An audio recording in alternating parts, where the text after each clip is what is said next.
नमस्कार. आता मी एक गाणं म्हणणार आहे. गाणं म्हणा, भावगीत म्हणा, मला काय पाळणं म्हणा, मला काय सांगता येत नाही आहे ह्याला काय म्हणतात या गाण्याला. पण मी आता एक जे गाणं म्हणणार आहे ते गाणं माझी आई नेहमी माझ्यासाठी लहानपणी म्हणत आली. कारण मी 1 वर्ष मावशीकडे शिकायला होते डोंबिवलीला. तर मी डोंबिवलीवरनं आईला जेव्हा, आणि तेव्हा मी 9वीत होते, आणि मी जेव्हा डोंबिवलीतनं अंबरनाथला आईला भेटायला म्हणून कधी कधी येत असे अंबरनाथला. आई तर यायचीच मला आठवड्यातनं एकदा भेटायला डोंबिवलीला. पण त्याच्या व्यतिरिक्त शाळेला जेव्हा सुट्टी असायची तेव्हा मी पण यायची अंबरनाथला. मग तेव्हा मी अंबरनाथला राहायची शाळेला सुट्टी असेपर्यंत, आणि मग जायची वेळ व्हायची तेव्हा बाळ जातो दूर हे जे गीत आहे ते माझी आई, मी जाणार दुसऱ्या दिवशी त्याच्या आदल्या दिवशी नेहमी दिवस रात्र तेच म्हणत असायची.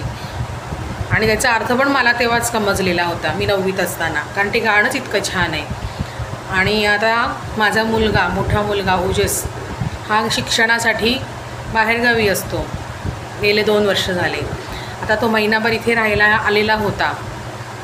तर आता तो परवा गेला सोमवारी मंगळवारी 30 जुलैला तो पुण्याला परत त्याचे शिक्षण 1 जुलैला त्याचं कॉलेज चालू झालं. त्यामुळे तो शिक्षणासाठी परत गेला आहे पुण्याला. तर त्यामुळे त्या गाण्याची मला परत आठवण येत राहते. तो जर 2 वर्षापासून नाहीच आहे, शिक्षणासाठी बाहेरगावी आहे ओजस.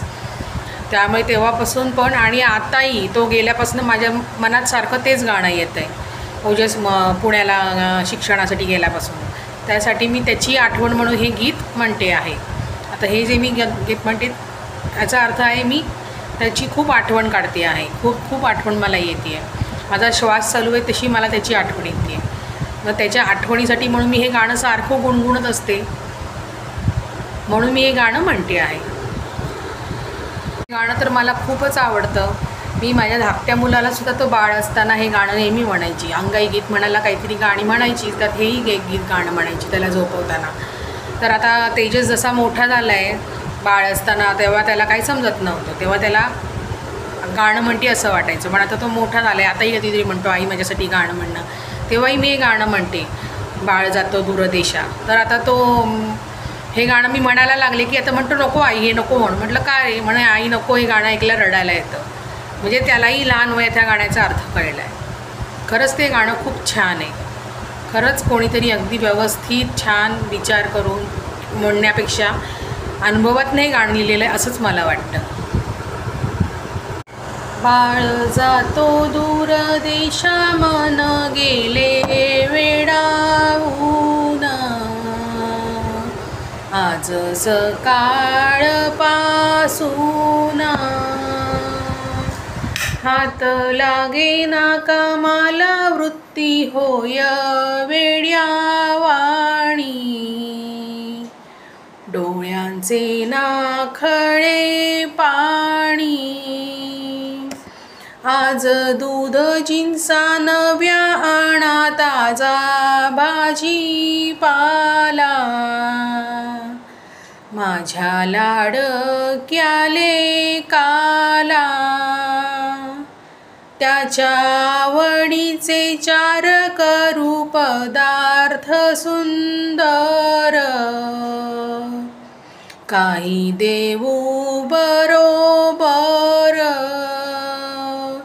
त्याचे बघा ठेविले का नीट बांधून सामान. काही राहिले मागून, नको जाऊ आता बाळ कुणा बाहेर भेटाया. किती शिणविसी काया,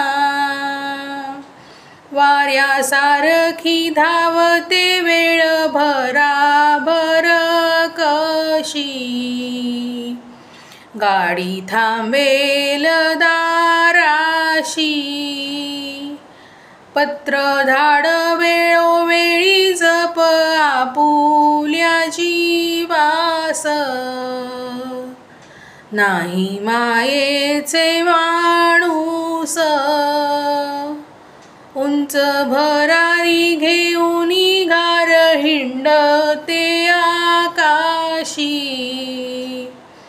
तिचे चित्त पिलांपाशी, बाळा तुझ्याकडे माझा जीव तसाच लागेल, स्वप्नी तुलाच पाहिलं. बाळ जातो दूर देशा, मन गेले वेडावून, आज सकाळपासून.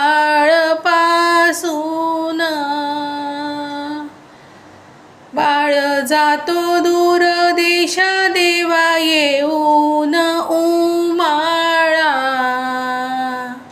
लावी पदर डोळ्याला. बाळ जातो दूर देशा, मन गेले वेडावून, आज सकाळपासून.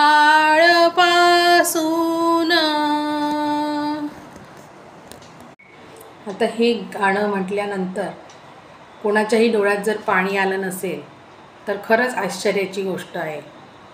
इतकं हे छान भावनापूर्वक इमोशनल असं गाणं आहे.